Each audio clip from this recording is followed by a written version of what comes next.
नमस्कार। सोचिए आप एक बहुत ज़रूरी इम्तिहान देते हैं और उसके ठीक अगले ही दिन सरकार उसके नियम बदल देती है। सुनने में अजीब लगता है ना? पर भारत में लाखों शिक्षकों के साथ दरअसल यही हुआ।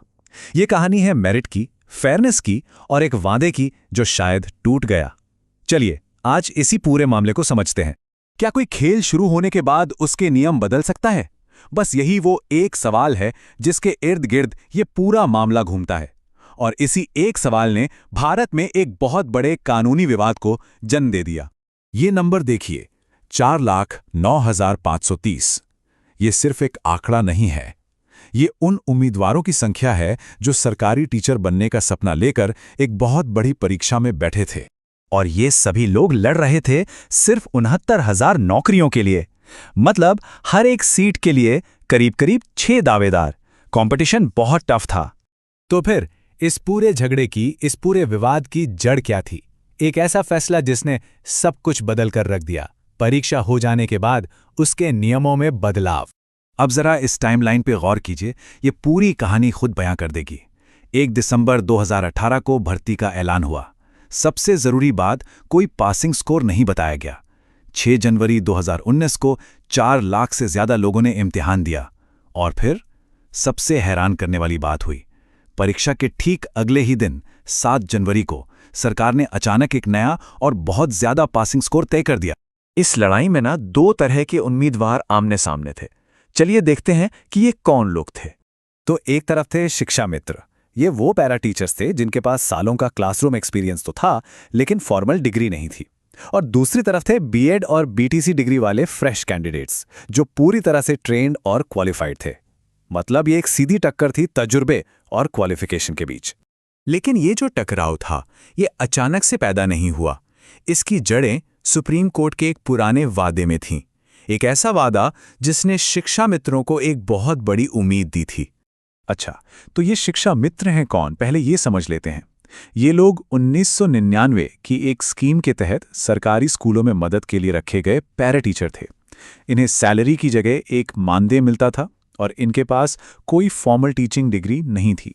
देखिए, एक पुराने केस में सुप्रीम कोर्ट ने यह बिल्कुल साफ कर दिया था कि शिक्षा मित्रों को सीधे परमानेंट टीचर नहीं बनाया जा सकता, क्योंकि उनके पास जरूरी क्वालिफिकेशन नहीं थी। ये उनके लिए एक बहुत बड़ा झटका था। लेकिन कोर्ट ने उन्हें एक रास्ता भी दिखाया। उनकी पुरानी नियुक्तियां तो रद्द कर दी, पर उन्हें 2 भर्ती परीक्षाओं में बैठने का मौका दिया। साथ ही उम्र में छूट और उनके अनुभव के आधार पर एक्स्ट्रा मार्क्स यानी वेटेज देने को भी कहा। ये एक तरह से सुप्रीम कोर्ट का वादा था, उनकी आखिरी उम्मीद थी। और इसी वादे के तहत जो दूसरी परीक्षा हुई, ATRE 2019, वही इस पूरे विवाद का सेंटर पॉइंट बन गई। जो पहली परीक्षा हुई थी, ATRE 2018, उसमें पासिंग स्कोर पहले से तय था। जनरल कैंडिडेट्स के लिए 45% और रिजर्व्ड कैटेगरी के लिए 40%। मतलब खेल के नियम सबको पहले से पता थे, सब कुछ साफ था। लेकिन दूसरी परीक्षा एक परफेक्ट स्टॉर्म साबित हुई। ऐसा क्यों?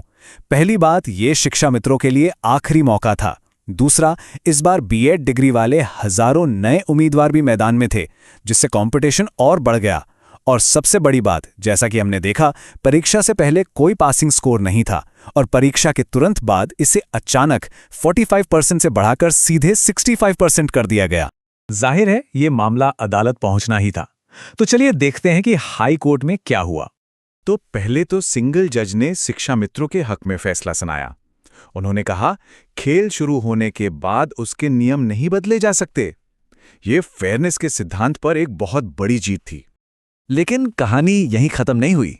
इस फैसले को हाईकोर्ट की एक बड़ी बेंच ने पलट दिया। उनका तर्क ये था कि सरकार को यह अधिकार है कि वो कैंडिडेट्स के परफॉर्मेंस को देखकर क्वालिटी के लिए एक बेंचमार्क, एक न्यूनतम मानक तय करे।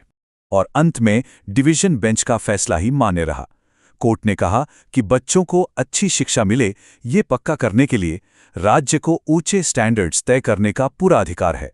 कानूनी दांवपेच तो हो गए, लेकिन इस कानूनी फैसले का असल दुनिया में क्या असर पड़ा? अब हम मेरिट और रोजगार के बीच की इस असली लड़ाई को आंकड़ों से समझेंगे।